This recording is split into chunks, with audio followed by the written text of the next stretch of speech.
파면된 윤석열 전 대통령을 지지한다는 극우단체들의 집회가 열린 지난 7일 오후.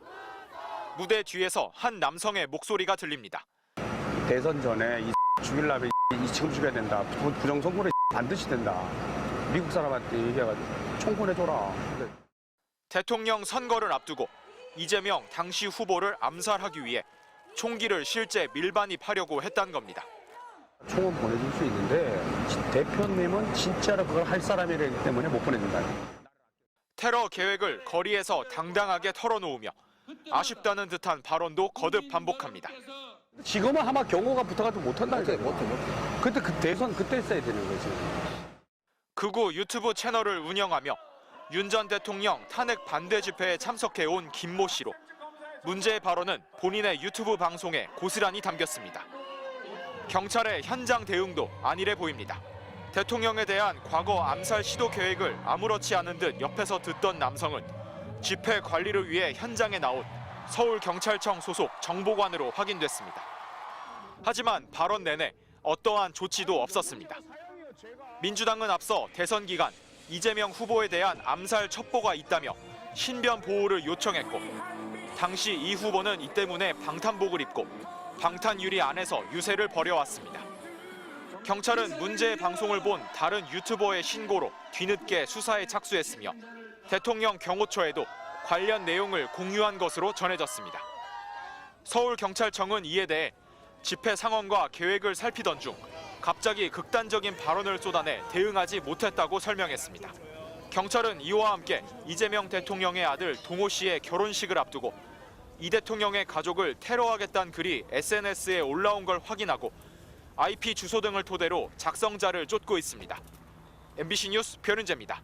지난 9일 SNS인 스레드에 한 남성이 올린 글과 사진입니다. 글의 주제는 일거의 척결. 신랑인 이재명 대통령의 아들 이름과 신부 이름, 결혼식 날짜를 적고 그 아래 진입 차량 번호를 딸 수 있겠다라고 적었습니다. 결혼식장 위치를 표시한 듯한 위성사진 지도도 함께 올렸습니다. 이재명 대통령 아들 결혼식을 겨냥한 테러 협박으로 판단한 경찰은 곧바로 SNS에 대한 압수수색을 벌여 글 게시자의 IP 주소 등을 확보했습니다. 이를 통해 50대 남성 작성자를 특정한 경찰은 신고 이틀 만인 어제 피의자를 검거했습니다. 피의자는 경찰 조사에서 글을 쓴 건 인정하면서도 테러를 실제 행동으로 옮길 의사는 없었다고 진술한 것으로 파악됐습니다. 조사를 마친 뒤 경찰은 구속영장은 신청하지 않기로 했지만 피의자에게 형법상 공중협박죄 혐의를 적용하기로 했습니다. 기존 협박죄보다 형량이 무거운 공중협박죄는 올해 3월 18일부터 시행됐습니다. 온라인 살인 예고 글들이 많아지면서 사회적 불안을 야기했고요. 그런데 이걸 처벌할 수가 없었어요. 그래서 이제 이런 걸 강력하게 단속하겠다는 의지로 지난 4월에는 윤석열 전 대통령 파면 촉구에 나선 시민들을 향해 낫으로 베어버리겠다는 글을 쓴 남성이 공중협박 혐의로 검찰에 넘겨졌습니다. 지난달 25일까지 이렇게 공중협박 혐의로 검거된 사람은 18명에 달합니다. 경찰은 실행 의사가 없더라도 협박성 게시글을 올리는 것은 분명한 범죄 행위라며 엄정 대응 방침을 밝혔습니다.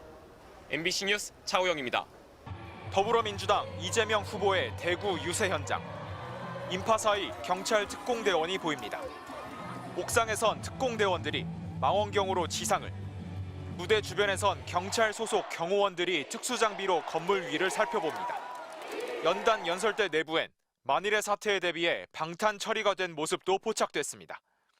이재명 후보는 선거운동복 안에 방탄복을 입고 공식 선거운동에 나섰습니다. 유세 현장을 옮길 땐 탐지견이 먼저 연단에 올라 폭발물을 탐색하고 있습니다. 여러분들이 그렇게 후보의 안전을 애써주시니 감사합니다. 이재명 캠프 측은 테러 위협 제보가 잇따르고 있어 경비가 강화된 것이라고 설명했습니다. 실제로 경찰은 이 후보를 겨냥한 테러 위협 7건을 수사해 한 건을 검찰로 넘겼습니다. 사거리가 2km에 달한다는 총이 밀반입되었다라고 하는 제보까지 접수되고 있으니까요. 총선을 앞둔 지난해 1월 부산 유세 현장에서 이 후보를 겨냥한 테러가 실제 이뤄졌던 만큼 캠프는 테러 가능성에 고심하고 있습니다. 오프라인과 온라인 유세를 병행하는 한편 장외 유세에 나설 경우 저격 위협에 대비해 후보 주변에 방탄 유리벽을 치는 방안까지 검토한 것으로 전해졌습니다. 박근혜 전 대통령 탄핵 직후 치러진 대선에서 대통령 경호처가 문재인 당시 후보를 경호했던 것처럼 이번에도 경호처가 나서야 한다는 의견도 나왔습니다. 국가 가공자원 자체를 적극적으로 활용하는 측면에서 저는 정선이 월등한 경호처 인력 자체를 후보자 경우에 투입하는 자체가 바람직하다. 대통령 경호처는 국회나 정부의 요청이 들어오면 후보에 대한 정식 경호 업무를 수행할 수 있다고 밝혔습니다. MBC 뉴스 변윤재입니다.